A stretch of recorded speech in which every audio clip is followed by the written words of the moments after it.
தேமுதிக தலைவர் விஜயகாந்த் அவர்களுக்கு கொரோனா தொற்று என்பது உறுதி செய்யப்பட்டிருக்கிறது. நேற்று அவருக்கு உடல்நிலை சரி என்று மருத்துவமனையில் அனுமதிக்கப்பட்டிருந்தார். கடந்த வாரமே உடல்நிலை சரியில்லாத நிலையில் அனுமதிக்கப்பட்டிருந்த நேரத்தில் மீண்டும் அவர் குணமாக்கி வீட்டிற்கு அழைத்து செல்லப்பட்டார். இந்த நிலையில இப்போ அடுத்தபடியாக நேற்று திரும்பவும் உடல்நிலை சரியில்லை என்று மருத்துவமனையில் அனுமதிக்கப்பட்டிருந்த விஜயகாந்திற்கு இன்று கொரோனா தொற்று என்பது உறுதி செய்யப்பட்டு அந்த முக்கிய செய்தி நமக்கு கிடைத்திருந்தது. இது தொடர்பாக மேலும் பல்வேறு தகவல்களை நாம கேட்டுக்கொண்டிருக்கிறோம். தொடர்ந்து நம்முடன் செய்தியாளர் சதீஷ்மணி இணைப்பில் இணைகிறாங்க. அவங்க கிட்ட கேட்கலாம். சதீஷ்மணி, வணக்கம். தற்பொழுது மருத்துவமனையில யாரெல்லாம் இருப்பதாக சொல்லப்படுகிறது? இவருடைய உடல்நிலை தொடர்பாக அறிந்து கொள்ள மேலும் மருத்துவர்கள் சார்பாக என்ன சொல்லப்படுகிறது உடல்நிலை தொடர்பாக? தேமுதிக தலைவர் விஜயகாந்த் நேற்று இரவு மியாட் மருத்துவமனையில உடல்நல கோளாறு காரணமாக அனுமதிக்கப்பட்டிருந்தார். இந்த நிலையில இன்று அதிகாலை ஒரு 5 மணி அளவில் அவருக்கு உடல்நிலை கடுமையாக பாதிக்கப்பட்டதாகவும் அதே நேரத்தில் கொரோனா தொற்று ஏற்பட்டுள்ளதாகவும் மருத்துவமனை தரப்புல தெரிவிக்கப்பட்டிருக்கு. தொடர்ந்து அவருக்கு தீவிர சிகிச்சை அளிச்சுட்டு வர்றாங்க. இதே நேரத்துல மருத்துவமனை வளாகத்திலேயே ஏராளமான போலீசார் குவிக்கப்பட்டிருக்காங்க.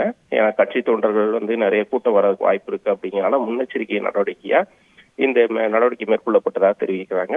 அதே நேரத்துல காலையில இரவு அனுமதிக்கப்பட்ட விஜயகாந்துக்கு காலையில் ஒரு 5:30 மணி அளவில் உடல்நிலை கடுமையாக பாதிக்கப்பட்டதாகவும் அவருக்கு வெண்டிலேட்டர் மூலமாக சிகிச்சை அளிக்கப்பட்டிருப்பதாகவும் கூறப்படுகிறது. தமிழ் திரையுலகில தனக்கான ஒரு முக்கியமான இடத்தை பிடிச்சவர் விஜயகாந்த்னு சொல்லலாம். கிட்டத்தட்ட அவர் எடுத்து நடிச்ச கதாபாத்திரங்கள் எல்லாமே மிகவும் பரபரப்பாக பேசப்பட்டது. அவருக்கு தமிழ் திரையுலகில ஒரு எளிமையான ஒரு குடும்ப பின்னணியில இருந்து கிட்டத்தட்ட ஒரு சின்ன ஆரம்ப காலகட்டத்தில் ஒரு சின்ன ரோல்கள் நடித்து அதன் பின்பாக ஒரு மிக முக்கியமாக கேப்டன் விஜயகாந்த் என்று அழைக்கப்படுகிற அளவுக்கு பல பெரிய கதாபாத்திரங்களும் அதே போல பல பெரிய வெற்றிகளையும் அவர் குவித்திருக்கிறார். அதன் தொடர்ச்சியாக அரசியல் வாழ்க்கையிலும் அவருக்கு மிகுந்த ஒரு முன்னேற்றம் ஏற்பட்டது. இதன் தொடர்பாக கடந்த சில நாட்களாகவே தொடர்ந்து அவருக்கு உடல்நல கோளாறு, மூச்சு விடுவதில் சிரமம் உள்ளிட்ட பல பிரச்சனைகள் தொடர்ந்து வந்தன. அது தொடர்பாக உடனடியாகவும் மருத்துவமனையில் அனுமதிக்கப்பட்டு அவருக்கு தொடர்ந்து சிகிச்சை வழங்கப்பட்டு வந்தது. ஏற்கனவே கடந்த ஆண்டுகள் அதற்கு முன்பு ஆண்டுகளாக சர்க்கரை வியாதி காரணமாகவும் விஜயகாந்த் கடுமையாக பாதிக்கப்பட்டிருந்தார்.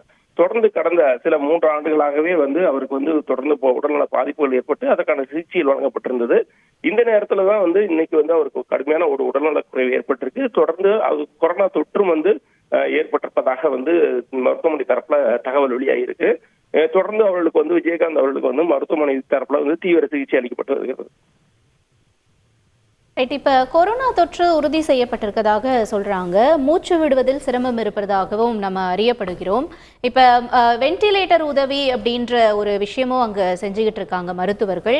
இப்ப அதனுடைய நிலைமை என்னவாக இருக்கிறது? ஏதேனும் நிலவரம் இது தொடர்பாக சொல்லப்பட்டிருக்கணும். மேற்கொண்டும் ஏதேனும் சிகிச்சை செய்வதற்கான வாய்ப்புகள் இருப்பதாக மருத்துவமனை தரப்புல இருந்து ஏதாவது சொல்லப்பட்டிருக்கா? அவருக்கு ஏற்கனவே உடல்நல பாதிப்புகளால் விஜயகாந்த் அவதிப்பட்டு வந்தார். இந்த நிலையில ஒரு கொரோனா தொற்று ஏற்பட்டதும் தகவல் தெரிவிக்கப்படுறதுனால அவரை தனிமைப்படுத்தி அவருக்கு வெண்டிலேட்டர் மூலமாக தான் சிகிச்சை அளிக்கப்பட்டு வருகிறது. மேலும் அந்த என்ன வகையான சிகிச்சைகள் அளிக்கப்படுகின்றன, அவருடைய உடல்நிலை எப்படி இருக்கிறது என்பது குறித்து இன்னும் சற்று நேரத்தில் மருத்துவமனை தரப்புல அவங்க ஒரு விரிவான அறிக்கையை வெளியிடுவார்கள் என எதிர்பார்க்கப்படுகிறது. இரவு உடல்நல பாதிப்பால் வரப்பட்டவர் தான் காலையில் ஒரு அதிகாலை 5:30 மணி அளவில் தான் அவருக்கு கடுமையான உடல் பாதிப்பு ஏற்பட்டதாக கூறப்படுகிறது. இருந்தாலும் மருத்துவமனை தரப்புல தான் அவருக்கு ஒரு நீண்ட சிகிச்சை தீவிரமாக அளிக்கப்பட்டு வருகிறது. தொடர்ந்து அவருடைய உறவினர்கள் மற்றும் கட்சி தொண்டர்கள் அங்க கூடியிருப்பதாகவும், எனவே கூட்ட நெரிசலை தவிர்க்கும் பொருட்டு அவருக்கு அங்க போலீஸ் பாதுகாப்பு போடப்பட்டிருப்பதாகவும் அங்க நம்ம காவல்துறை தரப்புல இருந்து தெரிவிக்கிறாங்க. இப்ப நேற்று வரைக்கும் ஒரு சாதாரண ஒரு உடல் பரிசோதனை தான் அப்படிங்கிற மாதிரி தான் சொல்லப்பட்டிருந்தது. இதுக்கு முன்னாடி அவருக்கு என்ன மாதிரியான சிகிச்சை எல்லாம் கொடுத்திருந்தாங்க? இப்ப கடந்த வார அந்த மருத்துவ சிகிச்சையும் சரி, இப்ப நேற்று வரைக்குமே என்ன மாதிரியான சிகிச்சை அவருக்கு வழங்கப்பட்டிருந்தது? சதீஷ், ஏற்கனவே நமக்கு தெரியும், இதுக்கு முன்பாக அனுமதிக்கப்பட்ட போது கூட அவருக்கு மூச்சு விடுவதில் சிரமம் ஏற்பட்டது. அது தொடர்பான ஒரு சிகிச்சை வழங்கப்பட்டது. அப்போதும் கடுமையான ஒரு உடல்நல குறைவு ஏற்பட்டது. மருத்துவமனை தரப்புலையும் அதுதான் தெரிவிக்கப்பட்டது. அவருக்கு சுவாசம் மூச்சு விடுவதில் பிரச்சனை இருக்கிறதால அதுக்கான சிகிச்சை வழங்கப்பட்டதா தெரிவிச்சிருந்தாங்க. கிட்டத்தட்ட ஒரு வார காலம் வந்து அவருக்கு வந்து மருத்துவமனையில் இருந்தாரு. அதன் பின்பாக தான் வந்து மருத்துவமனையில வந்து முழுமையாக குணம் பெற்று திரும்ப வந்து கட்சி நிகழ்ச்சியெல்லாம் கலந்து கொண்டாங்க. அதன் பின்பாக அந்த கட்சி தலைவர் வந்து பொதுச் செயலராக அவருடைய மனைவி வந்து தேர்வு செய்யப்பட்டு அந்த அறிவிப்புகள்லாம் வந்தது. அதுக்கான மேடையிலும் வந்து திரு விஜயகாந்த் வந்து அவர் கலந்து கொண்டாங்க.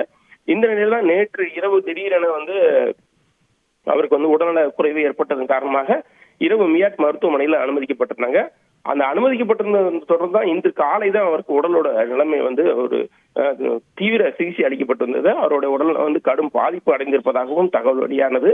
இதனைத் தொடர்ந்து அவருக்கு வந்து சிகிச்சை அளிக்கும் பணியில வந்து மருத்துவ குழு வந்து தீவிரமாக ஈடுபட்டு வருகிறது. நன்றி சதீஷ்மணி. செய்திகளை உடனுக்குடன் தெரிந்து கொள்ள உடனே சப்ஸ்கிரைப் பண்ணுங்க.